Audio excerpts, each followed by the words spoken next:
If you play sports regularly, it's more than likely that at some point you'll get injured. Basketball players get jammed fingers, sprained ankles, and black eyes. Soccer players' knees often grind down after many years of play, while high-impact sports such as football and rugby will leave most players feeling bruised and beaten after almost every game. Cricket and baseball players might not suffer so many injuries, but spectators who are not die-hard fans may die of boredom watching a full game. Obviously, when we talk about dangerous sports, many of these sports aren't available to everyone. Kids in England lay down their coats as goalposts and start playing, but that's not the case everywhere else. Most of us can't just get on a very fast motorbike and start racing, nor do we regularly don some boxing gloves and start pulverizing our friends. Welcome to this episode of The Infographic Show, Most Dangerous Sports in the World. First of all, let's explain what we're going to do here. When we talk about dangerous sports, we could be referring to the number of global injuries sustained playing that sport. In that case, you could say soccer would be high on the list, given that it's played from amateur to professional level all over the world. According to Hopkins Medicine, thousands of kids aged 5 to 14 are hospitalized each year just in the United States after playing American football.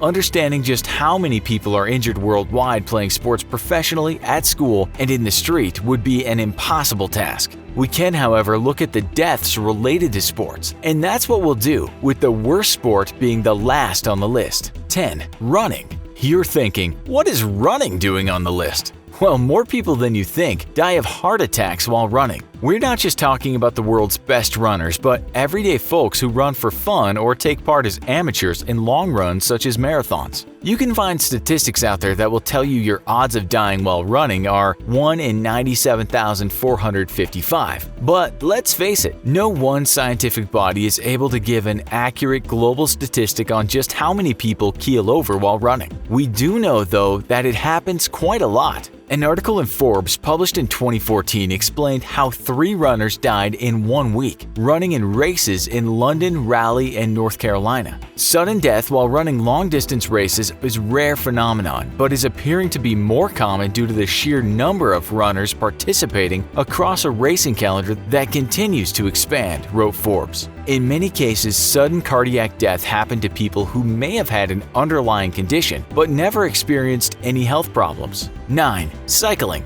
You can find stats out there that tell you that your odds of dying while cycling is about 1 in 140,000. But again, who has a record of every cycling death all over the world? It happens a lot though. As we write this, a professional cyclist was hit and killed during a race in Thailand. The Thai media also reported other recent cycling deaths. An English couple got hit off their bikes in Thailand and died in 2013 while doing an around-the-world tour. A Chilean cyclist also recently got hit and killed in Thailand while he was also doing an around-the-world tour. It was an accident caused by the driver's recklessness. The road was straight and the cyclist was in his own lane, wrote The Guardian after it happened in 2015. While many people die while just cycling for fun, serious cyclists get hit and killed all the time. In terms of death toll, cycling could be the most deadly sport, but because there are so many people doing it, the odds are not so bad. As you'll see, some dangerous sports don't have many fans, and one of the reasons is the fact that the sport can easily kill you. 8. American football.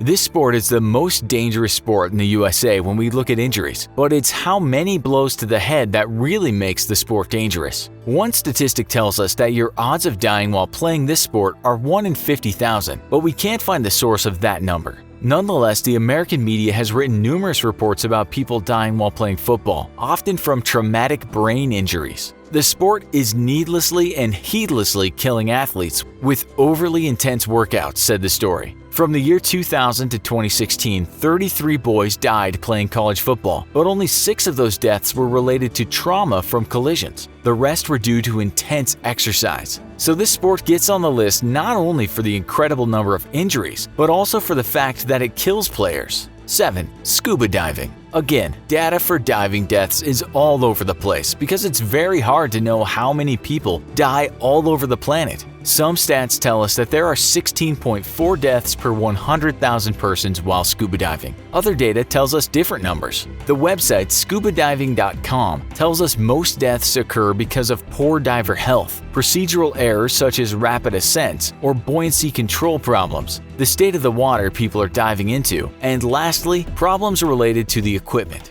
You should only dive when you know you are in good physical condition, and of course, the safety procedures should be followed. Still, going deep down will always pose a risk. 6. Canoeing or kayaking. As will staying on top of the water. Well, trying to stay on top. One stat tells us that 1 in 10,000 people die while kayaking, which sounds rather over the top, but we must remember that whitewater kayaking is certainly an extreme kind of sport. A lot of people come unstuck from not judging what kind of water they're in, be it fast-flowing or just damn cold. Others think they can get away with not using a life jacket. The United States Coast Guard tells us that deaths related to paddle sports were at a decade high in 2015, with experts saying that a lot of people just go out into the water without being properly trained. Others just don't read the weather and get blown away never to return. We found other reports that mentioned famous and amateur kayakers dying from being attacked by crocodiles. 5. Boxing. We don't need to tell you that boxing is dangerous. It's not often a boxer can go 12 rounds without sustaining any kind of small injury, but it's the big ones that count.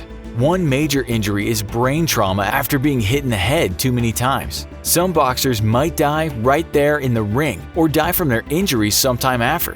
Boxers can also suffer from cognitive defects or neurodegenerative diseases. Again, do we really know how many boxers die in fights or in training globally, from big gyms to tiny gyms in the far reaches of the world? One statistic says boxers have a 1 in 2,200 chance of dying. We don't know for sure the dangers of boxing worldwide, but there's a reason why the British Medical Association and the American Medical Association have asked for the sport to be banned. Boxers know they're in a dangerous sport, and that's likely part of the reason they do it. 4. Motorbike racing. This is one thrilling sport. Most of the time you see someone fly from their motorcycle, quite amazingly, they just dust themselves off and run away. Most of the time when you see someone fly from their motorcycle, quite amazingly, they just dust themselves off and walk away. But riders, amateur and professional, regularly suffer fractures and ligament injuries, not to mention cuts and bruises. But the worst is not getting up at all, and it does happen. While this sport is different in that not many people can get into bike racing, those who do are taking a risk. Some stats tell us that your chances of dying while doing this sport are 1 in 1,000, which is not good odds. If you don't believe us, just look at one race alone. That race is the Isle of Man TT, which is called the world's deadliest race.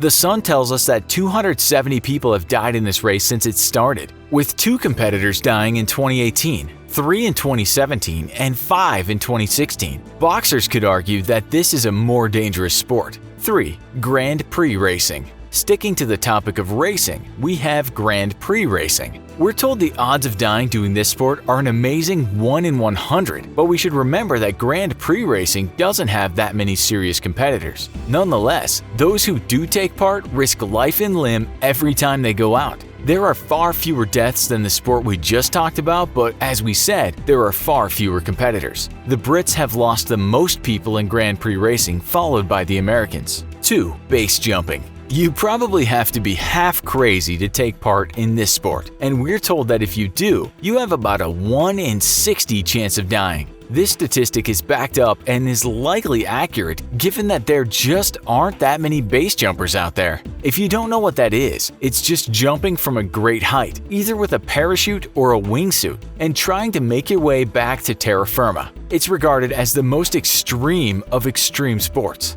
The base jumping fatality list tells us there have been 328 deaths since 1981, but it's not like base jumping is done in schools. At one jumping site alone, the Sarag Massive in Norway, there were 9 deaths from 2,317 jumps over a period of 10 years starting in 1995. There were also 254 non-fatal injuries. 1. Extreme mountain climbing. Okay, so you might be thinking that this can't be the world's most dangerous sport, because people do it all over the world and most folks never have a problem. Well, it just depends on where you do your climbing. If you're trying to get to the top of Mount Everest and you get past 6,000 meters, it's said you have about a 10% chance of dying. That's one statistic anyway. As of 2016, about 4,000 people had gotten to the top, but about 280 folks never made it home. In this case, you could say that the most extreme kind of mountain climbing is more dangerous than base jumping. We're sure you have your own opinions about dangerous sports, and as we said, some of these statistics we found might not be totally reliable only because getting the right data is an almost impossible task for some sports.